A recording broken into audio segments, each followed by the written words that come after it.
Eleições 2020. Durante todo o mês de outubro, o Jornal da Gazeta abriu espaço a todos os candidatos à Prefeitura de São Paulo e os 4 vices das chapas mais bem colocadas nas pesquisas. A TV Gazeta foi a única entre as emissoras abertas a tomar a iniciativa de oferecer este espaço de maneira igualitária e democrática. Hoje é a 18ª e última sabatina desta primeira rodada. A partir de segunda até sexta, você acompanha a segunda rodada, com os candidatos que mais pontuaram nas intenções de voto, de acordo com o Ibope. Quem comanda as entrevistas é a Denise Campos de Toledo.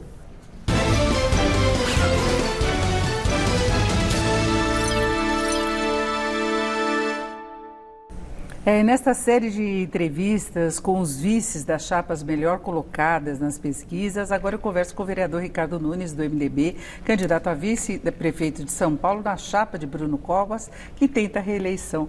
Boa noite. Boa noite, Denise. Boa noite a todos que nos assistem aqui na TV Gazeta e parabéns pela iniciativa de a gente poder falar aqui e os eleitores poderem decidir.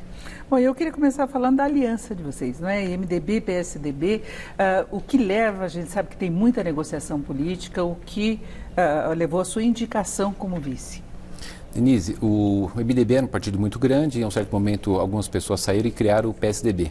Depois dessa fundação do PSDB, é a primeira vez que o PMDB e o PSDB se unem, né, nessa eleição.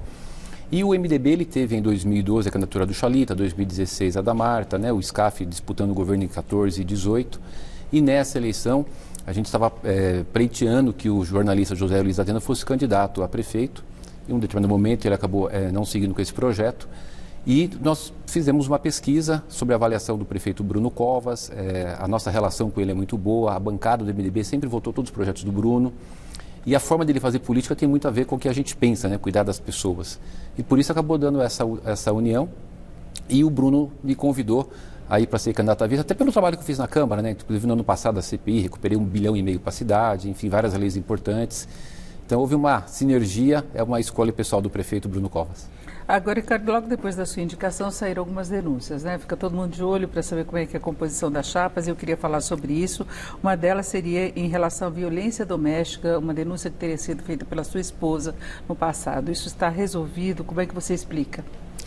Denise, primeiro lamentar, né, que na questão do pleito eleitoral as pessoas usam esse tipo de coisa. Isso aconteceu em 2011, né? Eu amo a minha esposa, está assistindo aqui, um beijo para a Regina.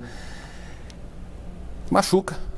Quando saiu isso, a minha esposa chorando, a minha filha menorzinha chorando, a gente teve alguns meses de separação em 2011 e ela acabou ficando um pouco nervosa e acabou fazendo um boletim falando, não fala em agressão, Denise, em absoluto não fala em agressão, né? Não sei se as pessoas têm conhecimento da nossa vida, eu faço parte da Igreja Católica, minha esposa faz parte do ECC, Encontro de Casal com Cristo.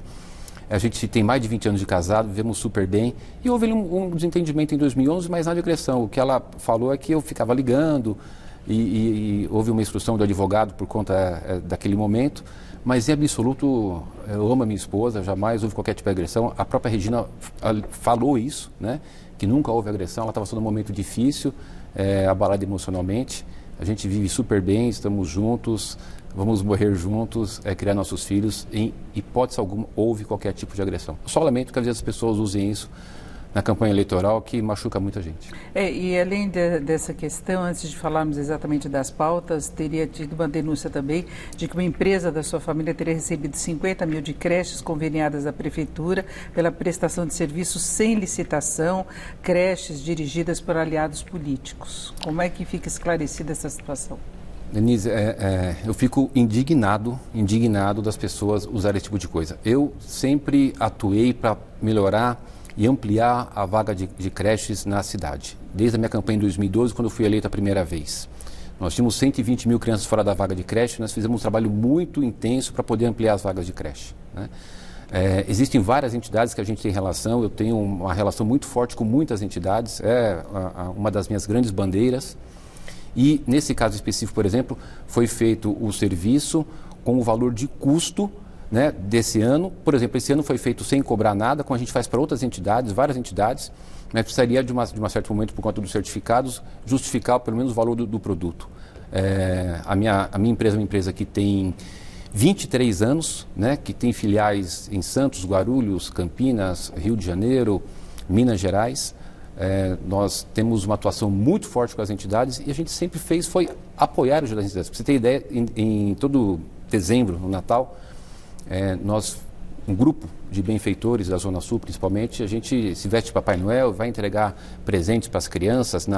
Uma dessas entidades são 2.000 crianças, na outra 5.000 crianças, todas recebem presentes que a gente se cotiza para entregar, na Páscoa também.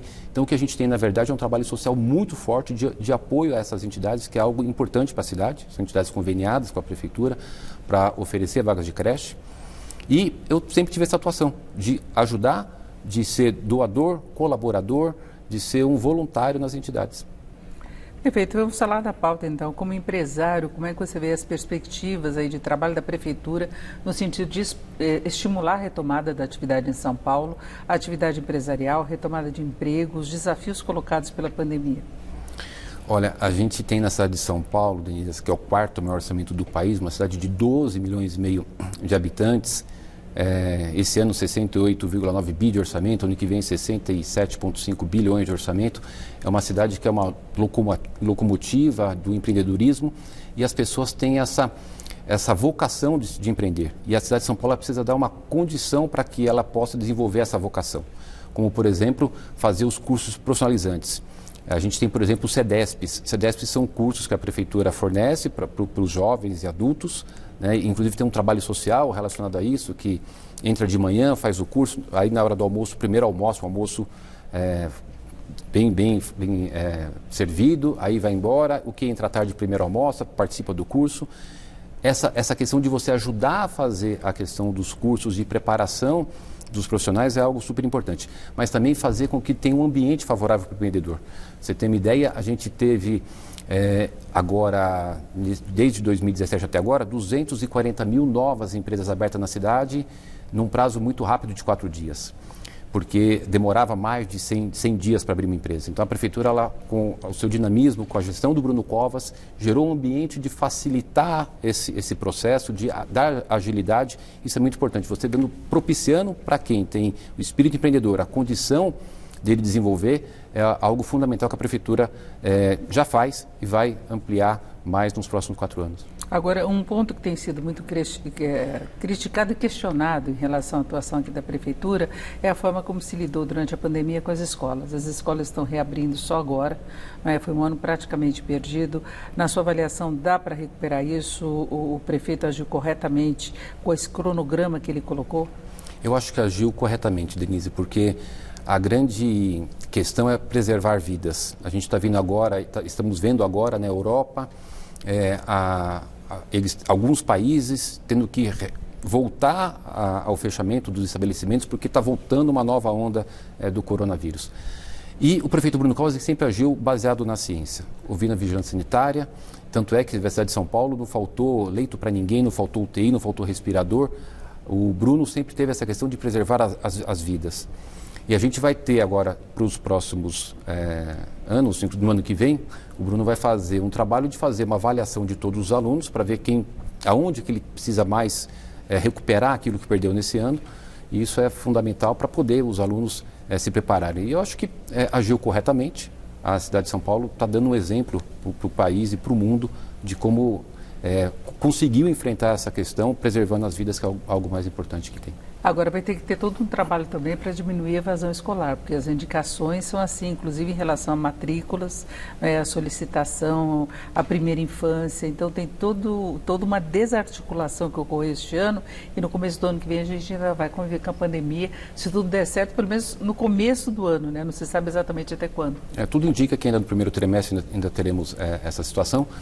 Agora, é muito importante que a Prefeitura está preparada. Inclusive, não tem só a questão da evasão, tem uma outra questão também, por conta da queda da economia, tendo em vista a pandemia, de que muitos alunos saíram da rede particular e vai estar vindo para a rede pública, né? Então, a Prefeitura também está se preparando para isso, para receber esses alunos. Nós votamos na Câmara um projeto do Bruno Covas, que, se necessário for, autoriza a Prefeitura a contratar vagas no particular para ninguém ficar sem escola, como ninguém ficou sem atendimento médico na pandemia, não vai ficar ninguém sem aula, tanto na rede de creches ou do ensino fundamental, porque a Prefeitura, o Bruno já deixou preparado para atender isso E a cidade sempre tendo o Bruno à frente, cuidando das pessoas, se antecipando as questões. Agora, o prefeito já admitiu que ele não tem uma marca exclusiva do que ele fez. Ele procurou gerenciar todos os problemas que foram surgindo na cidade. Coincidiu que muita coisa aconteceu, inclusive a pandemia. Mas ele reconheceu que ele gostaria de ter feito mais em relação à habitação, que é outro setor que pode sofrer as consequências dessa questão de carência de moradia, moradores de rua. Qual seria a estratégia?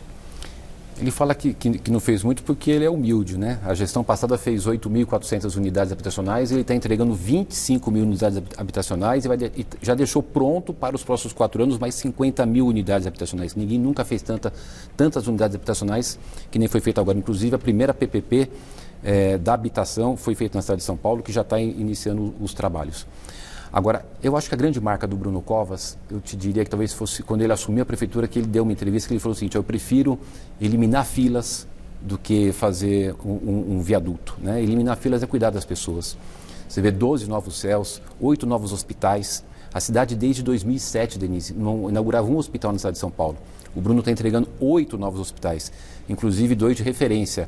O Santa Dulce dos Pobres, na Bela Vista, que vai ser referência para o morador em situação de rua, e também um hospital que vai ser referência para a questão da obesidade, inclusive com cirurgia bariátrica. Então, a marca dele é cuidar das pessoas, né? Você vê 85 mil novas vagas de creche, está quase que zerando a fila de vaga de creche. Várias UPAs, né? 5 UPAs, vão ter mais 12. Então, acho que cuidar das pessoas é a grande marca do Bruno, que eu classifico assim, né? É a pessoa que não deixa ninguém sem cuidar. Bom, e nós temos 2 minutos para falar da questão dos transportes, e tem sido uma constante aqui a reclamação dos vários candidatos à prefeitura em relação a contratos formalizados na área de transportes, a questão dos ônibus. Como é que você avalia, inclusive estando como vereador acompanhando? Eu fui relator do orçamento várias vezes, relator da LDO. Né? Em 2012, a gente tinha um subsídio do transporte de 960 milhões e no último ano da gestão passada, por exemplo, estava em 3 bilhões. Inclusive, no último ano da gestão passada, ainda ficaram 300 milhões sem pagar, que foi pago nessa gestão em 10 parcelas de 30 milhões. Acho que tem que ampliar a questão dos corredores. A gente já está com o projeto pronto para iniciar a obra do corredor Itaquera. Já está feito agora o processo de projeto do corredor Aricanduva, ampliar as questões de corredores, porque quando você dá uma condição melhor de transporte, você consegue reduzir o custo, porque para menos ônibus, menos gasto de combustível. Acho que reduzir essa questão do subsídio dá um maior volume de agilidade no transporte. Vai ser feito o transporte hidroviário, que é uma lei minha, né, que já está no plano de governo do Bruno Covas, que vai fazer o transporte nas represas Guarapiranga e Billings dos extremos, para poder ligar os pontos. Se você sair lá depois do Jardim Ângela, lá na Vila Calu, e vir pela represa Guarapiranga, você gasta 12 minutos. Se for de carro, gasta 1 hora, dependendo do trânsito, né?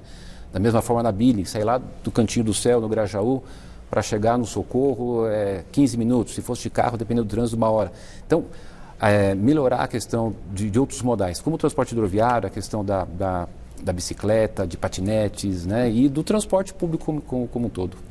Inclusive a questão focada no meio ambiente, que é importante quando se pensa em transporte coletivo.